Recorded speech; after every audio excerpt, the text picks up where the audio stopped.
Good news Bharat के YouTube channel में आप सभी दर्शकों का स्वागत है। मैं संजीव शर्मा और आइए देखते हैं गुड न्यूज़ भारत पर आजमगढ़ की कुछ खबरें फटाफट अंदाज में।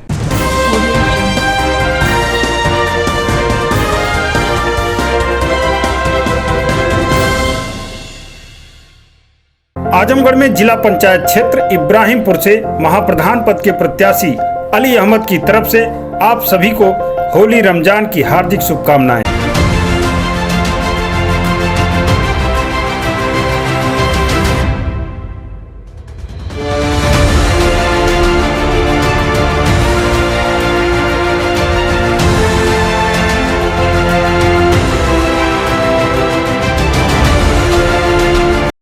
आजमगढ़ शहर के शिबली नेशनल पीजी कॉलेज के बीएड के छात्रों ने कॉलेज प्रशासन पर फीस बढ़ोतरी का लगाया आरोप, डीएम से की शिकायत।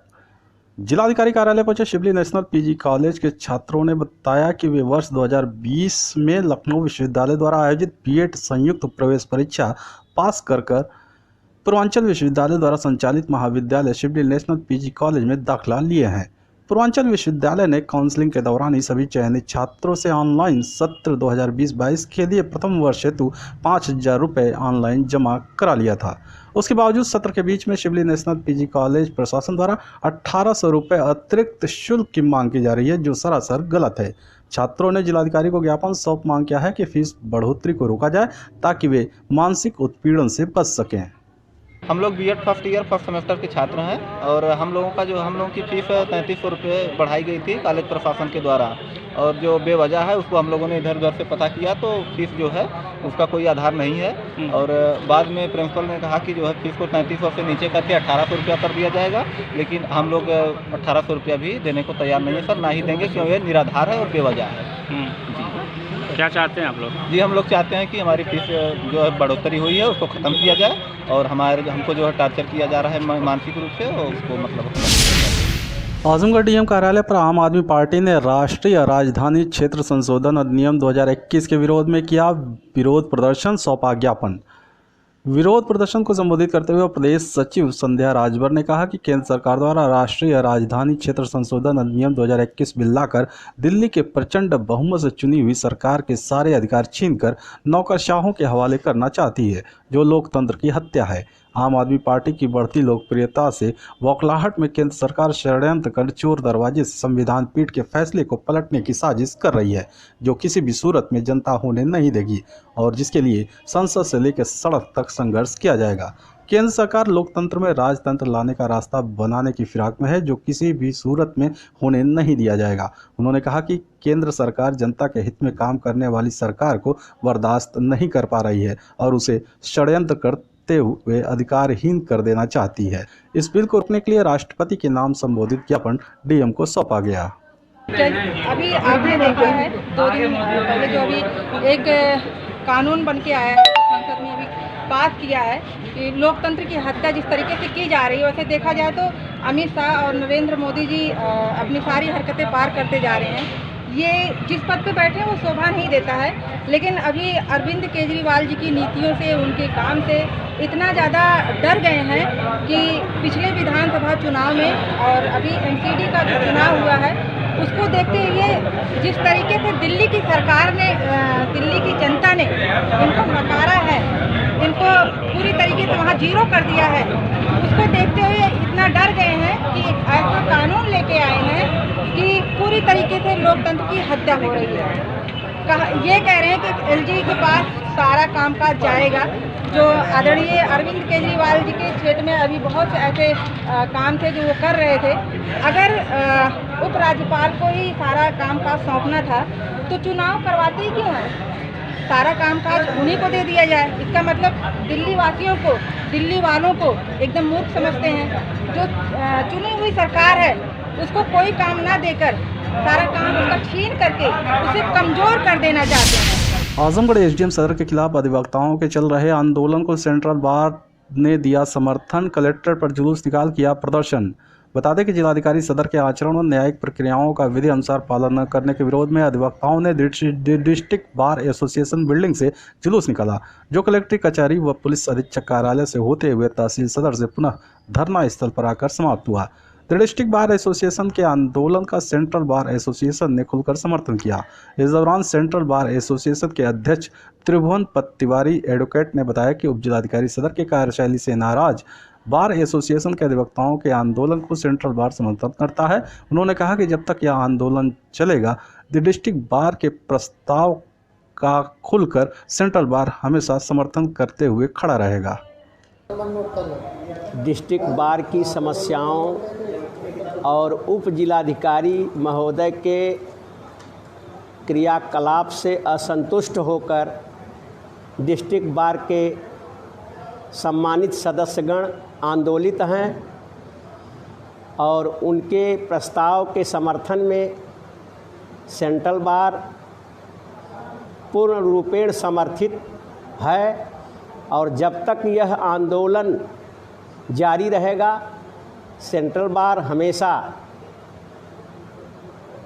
डिस्ट्रिक्ट बार के प्रस्ताव का समर्थन करेगा। आजमगढ़ जिले के जियनपुर कोतवाली क्षेत्र के एक गांव निवासी पीड़ित ने पत्नी को भगाने में मामा पर लगाया आरोप। एसपी से कार्रवाई की मांग की। पुलिस अधीक्षक कार्यालय अपने परिजनों के साथ पहुंचे। जियनपुर कोतवाली क्षेत्र के एक गांव निवासी युवक ने बताया कि उसकी शादी 11 जून 2019 को मऊ जिले के घोसी थाना क्षेत्र के एक गांव में हुई थी। शादी के 3 महीने बाद उसकी पत्नी घर में रखा गहना लेकर फरार होगी। जब घर वालों ने खोजबीन की तो पता चला कि लड़की के मामा ने उसे बहला फुसलाकर भगा ले गया है और उसके खिलाफ झूठा मुकदमा दर्ज कराकर जेल भिजवा दिया। 1.5 साल तक जेल में रहने के बाद जब वह बाहर निकला तो अपनी पत्नी की तलाश शुरू की, लेकिन उसके मामा द्वारा बार बार जान माल की धमकी दी जा रही है। पीड़ित ने एसपी को शिकायती प्रार्थना पत्र सौंप मांग किया कि उसकी पत्नी की तलाश कर उसे सौंपा जाए तथा साथ ही दोषी मामा के खिलाफ सख्त कार्रवाई की जाए। यही है कि हमारी औरत भगी है, मामा भगाने वाला है, उसको भगा के हमारे पे FIR लिखा के 1.5 साल से जेल खटवाया है। निकलने के बाद खोजने का प्रयास किए तो हमको जान से मारने की धमकी दे रहा है, घर परिवार को मारने की धमकी दे रहा है। पहला पुछला के हाँ गाना बिखा पैसा सब लेके भगा दिया। हाँ क्या चाहते हैं आप? इंसाफ चाहते हैं कि हमारी औरत जहाँ भी कहीं हो हमारे घर आए।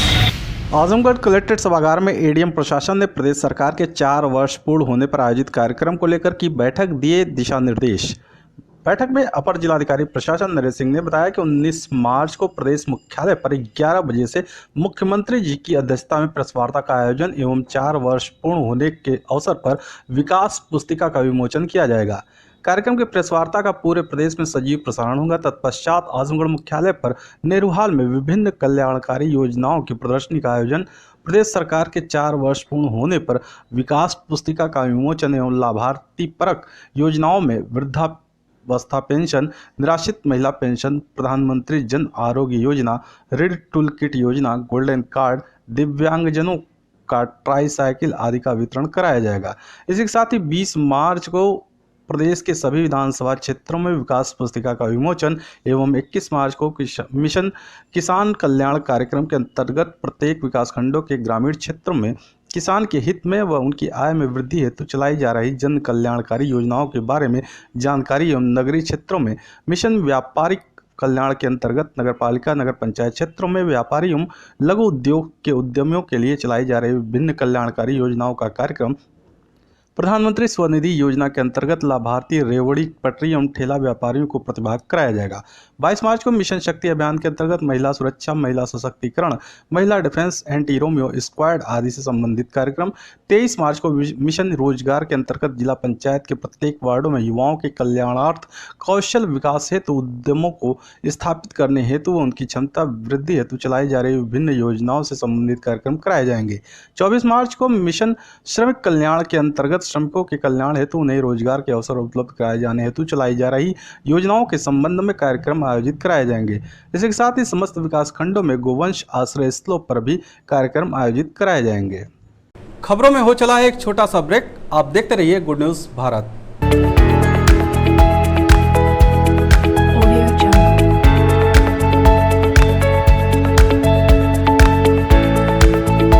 ब्रेक के बाद एक बार फिर से आपका स्वागत है और आइए देखते हैं आजमगढ़ की खबरें फटाफट अंदाज में। आजमगढ़ में जिला पंचायत क्षेत्र इब्राहिमपुर से महाप्रधान पद के प्रत्याशी अली अहमद की तरफ से आप सभी को होली रमजान की हार्दिक शुभकामनाएं।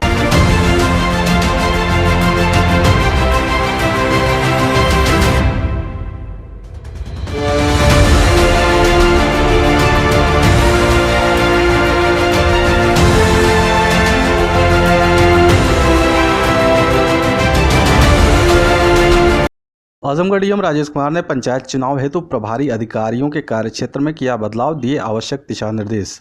जिलाधिकारी राजेश कुमार ने बताया कि त्रिस्तरीय पंचायत सामान्य निर्वाचन 2021 को शांति एवं निर्विघ्न रूप से संपन्न कराए जाने हेतु अधिकारियों को प्रभारी अधिकारी, सहायक प्रभारी अधिकारियों की नियुक्ति की गई है, जिसमें आंशिक संशोधन करते हुए प्रभारी अधिकारी बूथ निर्माण एवं AMF व्यवस्था व स्ट्रांग रूम व्यवस्था हेतु जिला विकास अधिकारी तथा समस्त खंड विकास अधिकारी व समस्त सहायक विकास अधिकारी पंचायत सहायक प्रभारी अधिकारी के रूप में नियुक्त किया गया है, जो त्रिस्तरीय पंचायत चुनाव निर्वाचन 2021 में जनपद के समस्त विकास खंडों के अंतर्गत मतदान स्थलों का आयोग के दिशा निर्देशानुसार समय से निर्माण कराया जाना एवं मतदान स्थल पर अन्य आवश्यक व्यवस्थाएं सुनिश्चित कराया जाना तथा मतदान के पश्चात सील्ड मतपेटियों को रखे जाने हेतु निर्धारित मतगणना केंद्र पर स्ट्रांग रूम का समय से निर्माण कराएंगे। जिला पूर्ति अधिकारी को प्रभारी अधिकारी भोजन एवं जलपान व्यवस्था तथा जिला खाद्य एवं विपणन अधिकारी को सहायक प्रभारी अधिकारी भोजन एवं जलपान व्यवस्था नियुक्त किया गया है, जो त्रिस्तरीय पंचायत सामान्य निर्वाचन 2021 में नियोजित मतगणना कर्मियों को आयोग के निर्देशानुसार भोजन एवं जलपान व्यवस्था एवं जलपान की व्यवस्था कराएंगे। आजमगढ़ जिले में आगामी त्योहारों को सकुशल संपन्न कराने हेतु एडीएम प्रशासन ने आगामी 9 मई तक लगाया धारा 144, दिए कड़े निर्देश। अपर जिलाधिकारी प्रशासन नरेश सिंह ने बताया कि जिले में विभिन्न दलों संगठनों द्वारा विभिन्न समस्याओं को लेकर धरना प्रदर्शन व ज्ञापन दिए जाने का कार्यक्रम आयोजित किया जा रहा है। इसी कड़ी में 28 मार्च को होलिका दहन, 29 मार्च को होली व शब बारात, 2 अप्रैल को गुड फ्राइडे, 14 अप्रैल को डॉक्टर भीमराव अम्बेडकर का जन्मदिवस, 13 अप्रैल से चैत्र नवरात्रि के शुभारंभ से 22 अप्रैल को रामनवमी का पर्व पर समापन तथा 25 अप्रैल को महावीर जयंती व 12 अप्रैल से रमजान के पवित्र माह के आरंभ से 7 मई को जमातुल विदा अलविदा जुमा आयोजन किया जाएगा। उन्होंने बताया कि जनपद में शांति व्यवस्था बनाए रखने हेतु आगामी 9 मई तक धारा 144 लागू कर दिया गया है। उन्होंने कहा कि समस्त प्रभारी निरीक्षक थाना अध्यक्ष अपने अपने थाना क्षेत्र के अंतर्गत आदेश का प्रभावी माध्यमों के द्वारा व्यापक प्रचार प्रसार कराएंगे। समस्त उप जिला मजिस्ट्रेट जनपद आजमगढ़ को अपने अपने क्षेत्रांतर्गत आदेश का अनुपालन सुनिश्चित कराए जाने हेतु अधिकृत किया जाता है। आजमगढ़ डीएम राजेश कुमार ने जिले में एक नया कंटेनमेंट जोन बनाए जाने की घोषणा की। जिलाधिकारी ने बताया कि वर्तमान समय में कोरोना वायरस संक्रमण से बचाव तथा इस संदर्भ में उत्पन्न परिस्थिति के परिप्रेक्ष्य में उत्तर प्रदेश शासन द्वारा संपूर्ण प्रदेश में रीओपन के संबंध में निर्देश जारी करते हुए इनका अनुपालन सुनिश्चित कराए जाने के निर्देश दिए गए हैं। इसी कड़ी में नोवेल कोरोना संक्रमण के पूर्व प्रेषित सैंपल की जाँच रिपोर्ट आने के उपरांत जनपद आजमगढ़ के राजस्व ग्राम शिवपुर तहसील सगड़ी में व्यक्ति के कोविड-19 से संक्रमित होने की पुष्टि हुई है। उन्होंने कहा कि कंटेनमेंट जोन के निर्धारण के संबंध में दी गई व्यवस्था के अनुसार जनपद के राजस्व ग्राम शिवपुर तहसील सगड़ी में संपूर्ण क्षेत्र कंटेनमेंट जोन होगा। इस क्षेत्र में कंटेनमेंट जोन प्रोटोकॉल का 100% अनुपालन सुनिश्चित किया जाएगा, जिसके अंतर्गत कॉन्ट्रैक्ट ट्रेसिंग चिकित्सा अधिकारी द्वारा किए गए रिस्क निर्धारण के आधार पर व्यक्तियों को होम या इंस्टीट्यूटल क्वारंटाइन किया जाना है। देवनाथपुर में बीजेपी ने लगाई चौपाल। वक्ताओं ने कहा, मौजूदा सरकार की योजनाओं से हो रहा है प्रदेश का विकास। लालगंज विकासखंड क्षेत्र के देवनाथपुर गांव में आज मंगलवार को सिधौना मंडल प्रभारी ठाकुर प्रसाद की अध्यक्षता में एक चौपाल का आयोजन किया गया। इसमें ग्रामीणों को संबोधित करते हुए वक्ताओं ने कहा कि मौजूदा सरकार की योजनाओं से पूरे प्रदेश में विकास की गंगा बह रही है। आने वाले दिनों में गरीब, असहाय तथा ज़रूरतमंदों के लिए सरकार कई अन्य योजनाएं लाकर और तेजी से उनका विकास करेगी। इस अवसर पर उपस्थित जनों की समस्याओं को सुना गया तथा उसके शीघ्र निस्तारण का आश्वासन दिया गया। कार्यक्रम के अंत में त्रिस्तरीय पंचायत चुनाव में पार्टी के समर्थित प्रत्याशियों को जिताने की अपील की गई। कार्यक्रम का संचालन लालगंज मंडल उपाध्यक्ष अजय जायसवाल ने किया। इस अवसर पर अवधराज यादव, अशोक, कमलेश सिंह, राजेश सिंह, आशीष सिंह, घनश्याम सिंह, विजय यादव, जयराम सरोज, महेंद्र राम, अमरनाथ सिंह, गुड्डू यादव, रणधीर यादव, पिंटू सरोज, रामजी यादव, मुलायम यादव, ब्रिज सरोज, गुलाब, इंद्रावती सरोज, गुड़िया, रीता, विद्या सहित बड़ी संख्या में ग्रामीण और पार्टी के कार्यकर्ता तथा पदाधिकारी आदि उपस्थित रहे। देवगांव के चौहान किराना स्टोर से देर रात छत के रास्ते दुकान में उतरे चोर 75,000 रुपये का माल समेट कर हुए फरार। बाजार में फैली सनसनी। देवगांव बाजार में स्थित चौहान किराना स्टोर से मंगलवार की रात छत पर चढ़कर दरवाजे का ताला तोड़कर चोरों ने चंद्रशेखर चौहान पुत्र इंद्रजीत चौहान निवासी बघरवा उर्फ मौलानापुर की देवगांव बाजार में स्थित किराना की दुकान से नकदी समेत कुल 75,000 रुपए का माल समेट लिया और फरार हो गए। चंद्रशेखर चौहान नित्य की भांति मंगलवार की देर शाम दुकान बंद करके अपने घर चले गए। मंगल की रात चोरों ने छत के दरवाजे का ताला तोड़कर नीचे उतरकर दूसरे दरवाजे का कुंडा तोड़ दिया और दुकान में रखा नकदी समेत कुल 75,000 रुपए का माल समेट लिया और फरार हो गए। आज बुधवार को सुबह इसकी जानकारी दुकान मालिक को तब हुई जब वह दुकान खोलने अपनी दुकान पर आया। चोरी की खबर लगते ही बाजार में पूरी तरह सनसनी फैल गई। बीच बाजार में हुई इस चोरी से हर कोई हतप्रभ रह गया। आनन फानन में इसकी सूचना देवगांव कोतवाली में दी गई। सूचना पाकर मौके पर पहुंचे कोतवाल देवगांव आनंद कुमार सिंह के साथ क्राइम इंस्पेक्टर राकेश कुमार सिंह ने मौके का निरीक्षण किया तथा आवश्यक जानकारी प्राप्त करके जांच पड़ताल आरंभ कर दी है। समाचार लिखे जाने तक तहरीर देने की तैयारी की जा रही थी। चंद्रशेखर चौहान, पिता का नाम? स्वर्गीय इंद्रजीत चौहान। कहाँ है निवास आपका? बघरवा मौलानापुर। अच्छा, दुकान कहाँ थी आपकी? दुकान जमीन रामराज नंदापुर। अच्छा, कितनी चोरी हुई है? आप करीब 75,000। 75,000 ले गए। ऊपर से आए थे? कहाँ से आए? ऊपर से आए थे। ठीक है, आपने दे दी है पुलिस को सूचना? जांच पड़ताल हुई?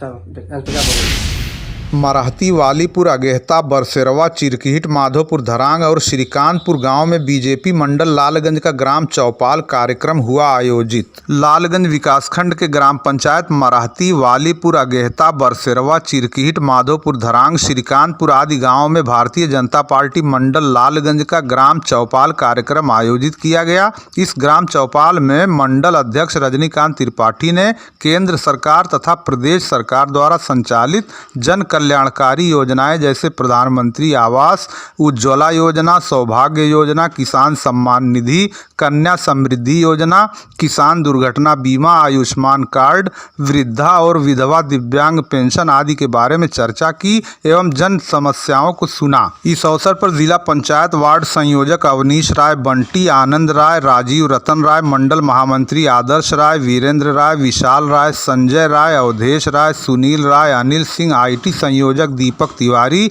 चंदन राय, प्रशांत राय, जनार्दन राय, अखिलेश राय, विजय राय, दिनेश, रविकांत सहित आदि कार्यकर्ता तथा ग्रामवासी उपस्थित रहे। कटौली खुर्द में जिला स्तरीय डे नाइट वॉलीबॉल प्रतियोगिता में कोटिला को हराकर बैरीडीह ने मारी फाइनल में बाजी। लालगंज विकासखंड क्षेत्र के कटौली खुर्द ग्राम में वेलकम गारमेंट की ओर से जिला स्तरीय डे नाइट वॉलीबॉल प्रतियोगिता का भव्य आयोजन किया गया। इसका उद्घाटन वसीम अहमद के द्वारा किया गया, जबकि मुख्य अतिथि सोहराब अहमद रहे। उन्होंने कहा कि खेल हमेशा स्वास्थ्य के लिए बेहतर होता है, इससे शारीरिक और मानसिक मजबूती मिलती है तथा ऐसे खेलों को प्रोत्साहित करना आज के समय में अत्यंत आवश्यक है। प्रतियोगिता का फाइनल मैच कोटिला और बैरीडीह के मध्य खेला गया, जिसमें बैरीडीह की टीम ने शानदार प्रदर्शन करते हुए टूर्नामेंट अपने नाम कर लिया। इसमें विजयी टीम बैरीडीह को 12,000 रुपये नकद और ट्रॉफी के साथ अन्य पुरस्कार देकर सम्मानित किया गया, जबकि रनअप रही कोटिला की टीम को 8,000 रुपये नकद और ट्रॉफी तथा अन्य पुरस्कार मिला। टूर्नामेंट में सर्वश्रेष्ठ खिलाड़ी मोहम्मद माज बैरीडीह को मैन ऑफ द मैच, विशिष्ट अतिथि अबू आसिम उर्फ गुड्डू के हाथों पुरस्कार प्रदान किया गया। प्रतियोगिता की अंपायरिंग फहीम अहमद, शफीक अहमद और अजमल ने अदा की। इस अवसर पर अतीक अहमद, सिराज अहमद, सरफराज जकरिया, अजमल, आदिल, आसिफ, रफात, अरमान, शहाबुद्दीन उर्फ शब्बू, ताबिश, सुनील तिवारी सहित आदि लोग उपस्थित रहे। आजमगढ़ में जिला पंचायत क्षेत्र इब्राहिमपुर से महाप्रधान पद के प्रत्याशी अली अहमद की तरफ से आप सभी को होली रमजान की हार्दिक शुभकामनाएं।